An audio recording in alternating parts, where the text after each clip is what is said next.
नमस्कार. 5च्या बातमीपत्रात मी स्वाती पाटणकर आपलं स्वागत करते. पाहूया काही ठळक घडामोडी. राज्य विधान परिषदेच्या 7 जागांसाठी झालेल्या निवडणुकीचे निकाल आज जाहीर झाले.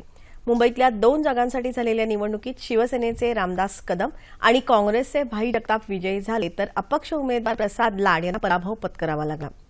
सोलापूर मतदारसंघातून भाजपा महायुती पुरस्कृत अपक्ष उमेदवार प्रशांत परिचारक निवडून आले. त्यांनी राष्ट्रवादीचे उमेदवार विद्यमान विधान परिषद सदस्य दीपक साळुंके पाटील यांचा पराभव केला. धुळे नंदुरबार मतदारसंघात काँग्रेसचे अमरीश पटेल यांनी भाजपा शिवसेना युतीचे उमेदवार डॉक्टर शशिकांत वाणी यांचा पराभव केला. अकोला वाशिम बुलडाणा मतदारसंघात भाजपा शिवसेना उमेदवार गोपीकिशन बाजोरिया यांनी काँग्रेस राष्ट्रवादी काँग्रेसचे उमेदवार रवींद्र सपकाळ यांच्यावर विजय मिळवला. अहमदनगर इथून राष्ट्रवादी काँग्रेसचे उमेदवार अरुण जगताप विजयी झाले.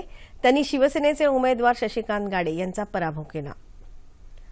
कोल्हापूर इथे काँग्रेसचे सतेज पाटील यांनी विजय मिळवला.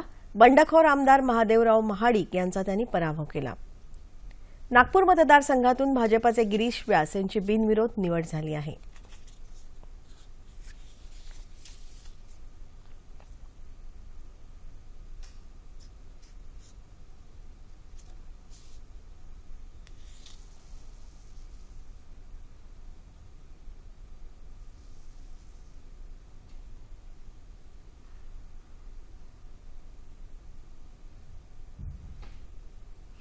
इमारतीच्या छतांवर सौर ऊर्जा वीज यंत्रणा बसवण्यासाठीच्या निधीत भरघोस वाढ करत तो आता 5,000 कोटी रुपये करण्याचा निर्णय केंद्रीय मंत्रिमंडळानं आज घेतला.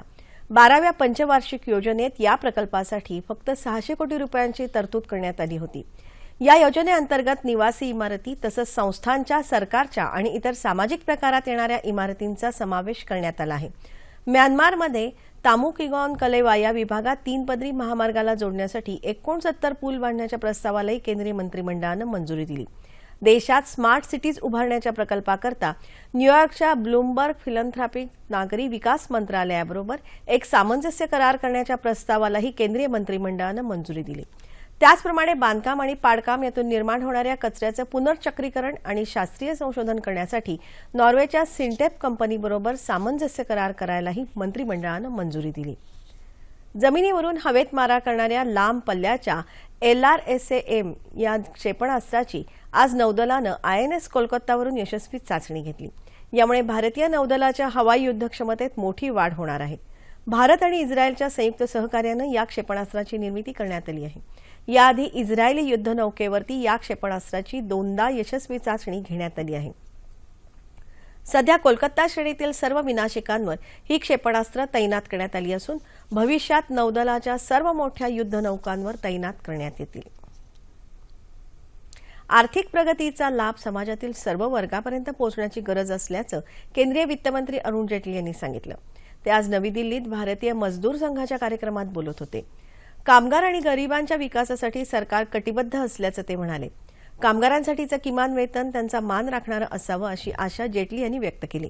प्रत्येक क्षेत्रात काम करणाऱ्या व्यक्तीच्या अपेक्षा असतात, त्या पूर्ण व्हायला हव्यात असंही त्यांनी सांगितलं.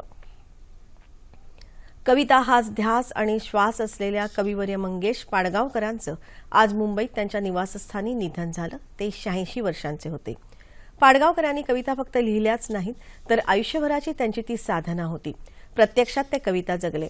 म्हणूनच 2010 साली दुबईत झालेल्या 2ऱ्या विश्व मराठी साहित्य संमेलनाचं मिळालेलं अध्यक्षपद असो किंवा पद्मभूषण, महाराष्ट्रभूषण, सह्याद्री नवरत्न असे मिळालेले पुरस्कार असो, त्यांच्या व्यक्तिमत्वावर अहंकार कधी अधिपत्य गाजवू शकला नाही. कवितेचे वेगवेगळे प्रकार त्यांनी अतिशय समर्थपणे हाताळले. नवोदित कवींना मार्गदर्शन करण्यातही ते कधी मागे राहिले नाहीत. चांगल्या कवितेला मनापासून दाद देण्याची दिलदारी त्यांच्याकडे होती. त्यांचं काव्यवाचन तर इतकं प्रभावी होतं की कविता वाचावी ती पाडगावकरांनीच इतपत दबदबा त्यांनी या क्षेत्रात निर्माण करून ठेवला. आज मुंबईत त्यांच्या पार्थिव देहावर शासकीय इतमामात अंत्यसंस्कार करण्यात आले. मुख्यमंत्री देवेंद्र फडणवीस यांच्यासह अनेक मान्यवरांनी त्यांच्या निधनाबद्दल तीव्र दुःख व्यक्त केले. याबरोबरच हे बातमीपत्र संपलं. पुन्हा भेटूया संध्याकाळी 7 वाजता सह्याद्री वाहिनीवर. नमस्कार.